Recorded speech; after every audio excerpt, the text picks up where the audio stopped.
with a little tutorial. In your programs, there should be a blank space, and you also have a pencil. First, I want you to draw a circle for your head. After this, draw two rounded triangles on top of your head that look like ears. In the middle of your head, draw an upside-down triangle, and then draw two smile lines for the mouth. Finally, draw two circles for eyes. Now, if you take a step back and look at your work, you should have drawn Toto from The Wizard of Oz. I've always been a little bit of an artist. I first watched a YouTube video in 4th grade and was immediately fascinated. And after thousands of countless drafts and multiple hours, I'd like to think that I've gotten pretty good. But recently, as I focus more on schools and studying, I can feel my ability and my creativity begin to slip away. A study from George Land, a professor at NASA, measured children's creative genius. At the age of 5, 98% of children fell into the genius category, but as these same children grew up, this number dropped from 15 to later 2%. And this makes sense. As we grow up, we focus more on chasing success and prosperity, leaving behind our creativity, which we associate with being broke. So how do we find our success or prosperity while also focusing on retaining our creativity? In The Wizard of Oz, the yellow brick road symbolizes the path to prosperity, painted gold to represent money. I'm sure you've all heard the phrase, money can't buy happiness. Well, I'm here to tell you that actually it can, sort of. Money has the ability to enable happiness. It lets you buy things that improve your quality of life and make you happier.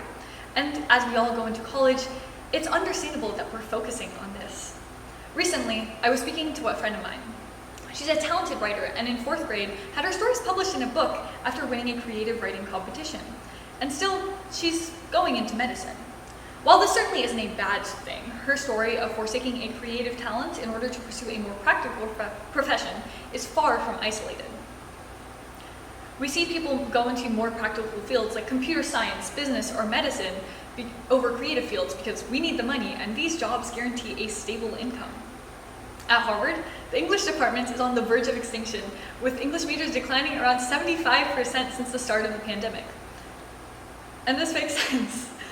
The tragic starving artist trope exists for a reason. And as a society, we've been conditioned to associate the creativity and arts with a sense of being broke. And instead of fostering creativity in schools and workplaces, we've instead been squashing it down in favor of surface level success. But creativity and success should not be mutually exclusive, and I found that actually they aren't. Recently, I was speaking to visually impaired artists, and I discovered something. They aren't actually broke. Generally, they turn to art as a way to make a living after having to leave their previous jobs because of losing their vision. Not only did art give them back their livelihood, but it also gave them their source of income. And you don't have to be blind to make money doing art. There are plenty of jobs out there that hire artists.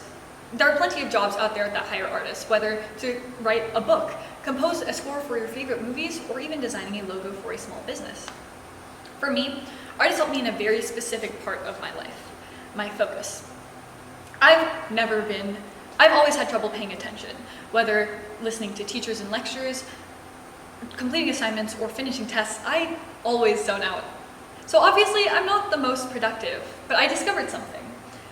When I could pick up a paper and a pencil, I could doodle whatever I wanted. Suddenly, completing small tasks became a lot easier, because using those creative activities as a break was much needed when I'm constantly working, because breaks are so incredibly important. But creativity shouldn't have to be something that you pigeonhole to do in your off time, and it doesn't even mean creating art. After all, the definition of creativity is just the ability to produce or use new and original ideas. Businesses constantly need creative ideas, and we've seen time and time again that when they try to squash these ideas out, the businesses become obsolete. Creativity has become so important in medicine that schools like Stanford have entire journals dedicated to the intersection between medicine and creativity. And computer science certainly needs creative